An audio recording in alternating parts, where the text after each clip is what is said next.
الحمدللہ رب العالمین والصلاة والسلام علی سید المرسلین اما بعد۔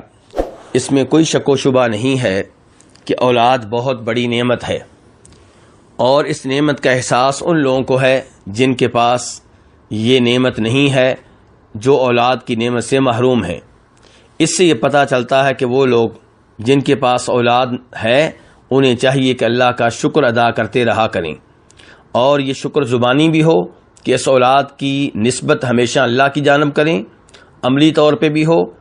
کہ جو اللہ نے آرڈر دیے ہیں ان پہ عمل کرتے رہا کریں، نماز روزے کا اہتمام کیا کریں، جن چیزوں سے اللہ نے روکا ہے ان سے دور رہا کریں۔ اور شکریہ میں یہ چیز بھی داخل ہے کہ یہ نعمت جو اللہ نے دی ہے، یہ اولاد جو اللہ نے دی ہے، ان کی تعلیم و تربیت کا اہتمام قرآن و حدیث کے مطابق کریں، انہیں بھی نمازی بنائیں، انہیں بھی موحد بنائیں، انہیں بھی دین کا عالم بنائیں۔ اور اب آتے ہیں ان کی طرف جو اس نعمت سے محروم ہیں۔ انہیں چاہیے کہ اللہ تعالیٰ سے دعائیں کیا کریں، اور بڑی توجہ سے دعائیں کیا کریں۔ ان اوقات میں دعائیں کیا کریں جن اوقات میں دعاؤں کے قبول ہونے کا زیادہ امکان ہے، مثلا سجدہ میں، فجر کی اذان سے پہلے، تہجد کے ٹائم، جمعہ کے دن، عصر کی نماز کے بعد سے لے کے مغرب تک۔ تو یہ دعاؤں کی قبولیت کے اوقات ہیں، دعاؤں کی قبولیت کے مقامات ہیں۔ ان اوقات میں خصوصی طور پہ دعائیں کرنی چاہیے۔ ایسے ہی دعائیں ان الفاظ میں کریں جو قرآن میں آئے ہیں، جو نبی علیہ الصلاۃ والسلام سے ثابت ہیں، جیسا کہ ابراہیم علیہ الصلاۃ والسلام کی دعا ہے کہ وہ اولاد کے لیے دعا کیا کرتے تھے، ربی حبلی من الصالحین۔ زکریا علیہ الصلاۃ والسلام دعا کیا کرتے تھے، ربی حبلی من لدنک ذریۃ طیبہ انک سمیع الدعاء۔ اور یہ دعا ہمیشہ اللہ سے کی جائے، کسی قبر والے سے نہیں، کسی فوت شدہ بزرگ سے نہیں، کیونکہ اولاد دینے والا اللہ ہے، اور براہ راست اللہ تعالیٰ سے اس سلسلے میں رابطہ کیا جائے۔ اور اس کے ساتھ ساتھ جب قدرتی طریقے سے اولاد نہیں ہو رہی تو میاں بیوی کو چاہیے کہ وہ اپنا علاج کرائیں، اور اگر علاج کرانے کے بعد کامیابی سے مایوس ہو چکے ہیں، بار بار علاج کرایا ہے، کئی ڈاکٹروں سے کرایا ہے، کئی حکیموں سے کرایا ہے، بہت سے ہاسپٹلز میں گئے ہیں، لیکن کامیابی نہیں ملی، اور ایک ہی راستہ باقی بچا ہے، اور وہ ہے ٹیسٹ ٹیوب کے ذریعے اولاد لینا۔ تو پھر اس راستے کو اختیار کرنے میں کوئی حرج نہیں ہے، لیکن شرط یہ ہے کہ بہت سے ایسے امور ہیں جن کا خیال رکھنا ہوگا۔ ان میں سے نمبر 1 یہ ہے کہ ٹیسٹ ٹیوب کے ذریعے بچہ لیتے ہوئے عورت کی شرمگاہ کئی دفعہ ڈاکٹروں کے سامنے ننگی ہوتی ہے، اس لیے یہ کیس ایسے ڈاکٹر کے پاس لے کر جائیں جو کہ عورت ہو، تاکہ کم از کم مرد حضرات اس عورت کی شرمگاہ کو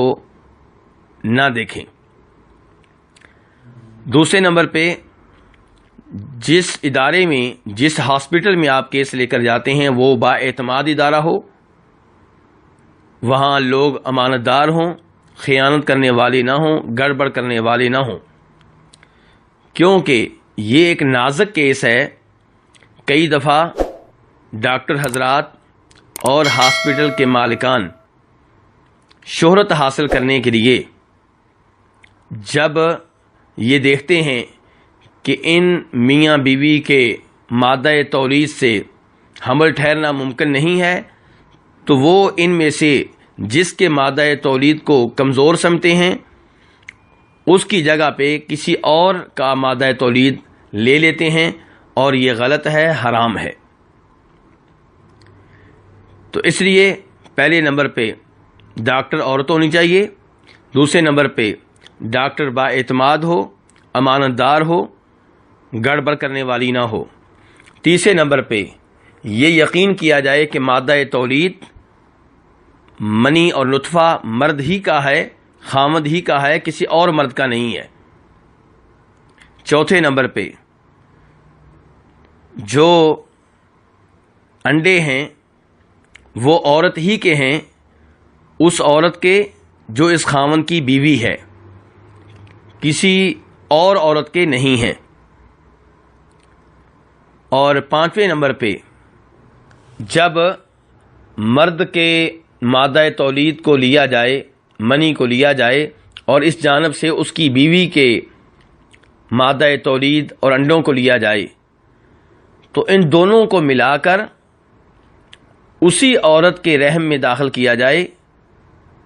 جس کا وہ مادہ تولید ہے، جس کے انڈے ہیں، اور جو اولاد لینا چاہتی ہے۔ کسی اور عورت کے رحم میں حمل ٹھہرانا یہ غلط ہوگا۔ جب ان تمام امور کا خیال رکھا جائے، پھر ٹیسٹ ٹیوب کے ذریعے بچہ لیا جائے، تو انشاءاللہ اس میں کوئی حرج نہیں ہے۔ لیکن میں آخر میں پھر یہ تنبیہ کرنا چاہوں گا کہ اس ذریعے سے اولاد لینے میں بہت سی خرابیاں لازم آتی ہیں۔ مرد حضرات کا عورت کی شرمگاہ کو دیکھنا اور مادہ تولید خامن کی بجائے کسی اور مرد کا لے لینا، اور میاں بیوی یہ سمجھتے ہیں کہ یہ ہمارا مادہ تولید ہے جبکہ وہ کسی اور مرد کا لیا گیا ہے یا کسی اور عورت کے انڈے لیے گئے ہیں، اور مقصد صرف یہ ہے کہ کیس کامیاب ہو جائے، ہمیں میاں بیوی سے مطلوبہ رقم بھی مل جائے اور شہرت بھی مل جائے کہ اس ڈاکٹر کے پاس یا اس ہاسپٹل میں جو بھی کیس جاتا ہے اسے کامیابی ملتی ہے۔ اللہ تعالیٰ سے دعا ہے کہ اللہ تعالیٰ ہمیں نیک اولاد دے، اور جن کے پاس اولاد ہے ان کی اولاد کو اللہ تعالیٰ نیک بنائے، اور ہمیں ان کی اللہ تعالیٰ قرآن و حدیث کے مطابق تعلیم و تربیت کرنے کی توفیق عنایت فرمائے۔ اور جو ہمارے بہن بھائی ایسے ہیں کہ جن کے پاس اولاد نہیں ہے، اللہ انہیں اولاد دے۔ وصلی اللہ تعالی علی نبیہ محمد وآلہ وصحبہ اجمعین۔